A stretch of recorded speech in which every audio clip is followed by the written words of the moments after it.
Y en una cumbre en Bruselas, precisamente, la Unión Europea y los países de los Balcanes Occidentales acordaron este miércoles acelerar su proceso de adhesión al bloque basado en reformas creíbles. La Unión Europea señaló la determinación de estos países a respetar y comprometerse con los valores y principios europeos fundamentales y reconoció los avances logrados por la región.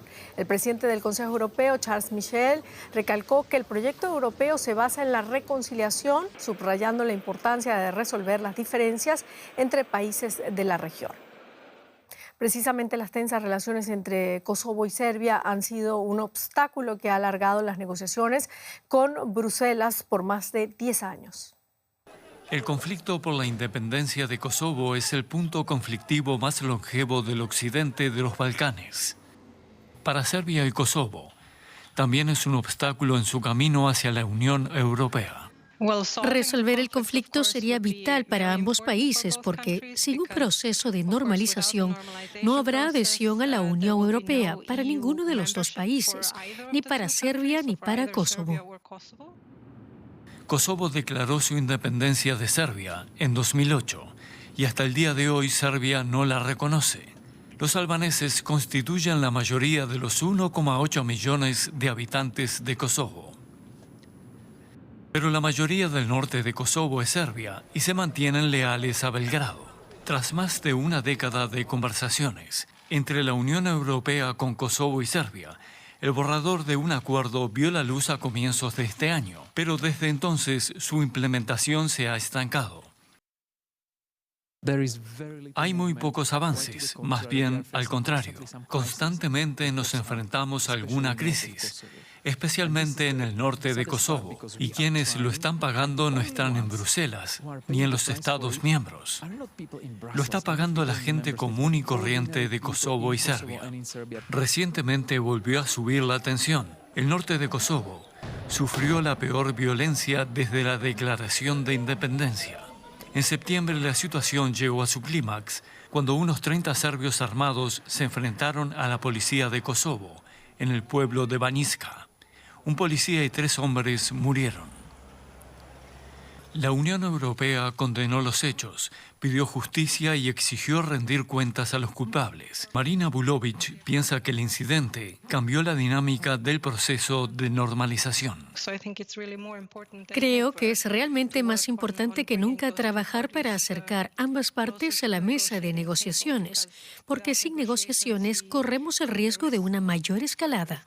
Vulović cree que la Unión Europea debería presionar a Serbia para que dirija una investigación independiente y a ambas partes para poner en práctica el acuerdo antes de las elecciones de la UE en el próximo verano. El tema no figura oficialmente en la agenda de la reunión entre los líderes de los Balcanes y la UE, pero proyectará su sombra en los debates.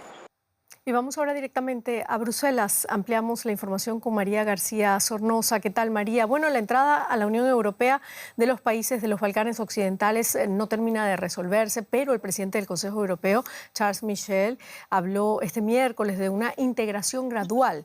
¿Es una señal positiva o un paso hacia adelante en este proceso?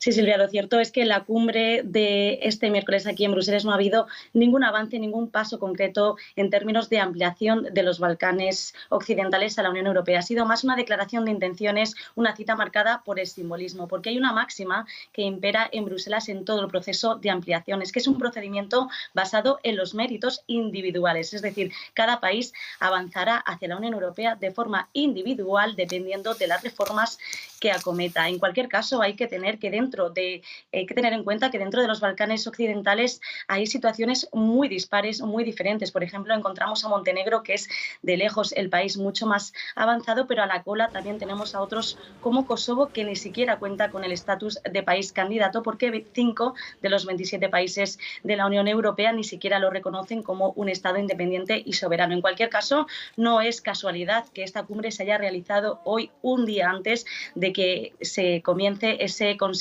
Europeo de Invierno, donde mañana y pasado sí los líderes de la Unión Europea están llamados a tomar decisiones concretas sobre ampliación, pero parece que van a estar eclipsadas por Ucrania y por eso se quería dar un guiño hoy aquí en Bruselas a los Balcanes Occidentales y decirles que la región importa. Bueno, ¿y qué ha pasado con Ucrania? La Unión Europea va a volver a debatir este jueves la adhesión de Ucrania al club comunitario y la ayuda a Kiev con el talón de Aquiles de la amenaza de veto del primer ministro húngaro Viktor Orbán. ¿Qué posibilidades reales tiene ahora?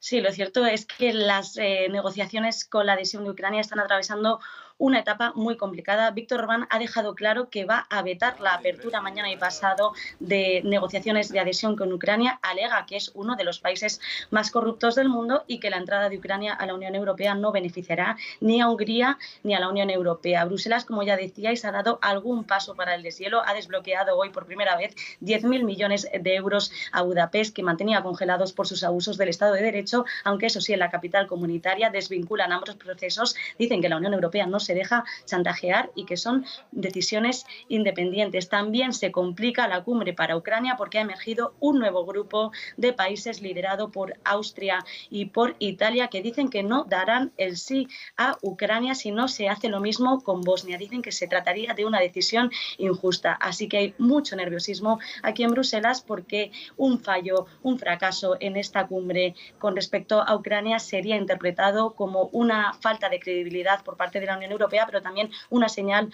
muy negativa para el ejército, para el liderazgo, pero sobre todo para la ciudadanía ucraniana. Claro, muchísimas gracias, María García Sornosa, desde Bruselas.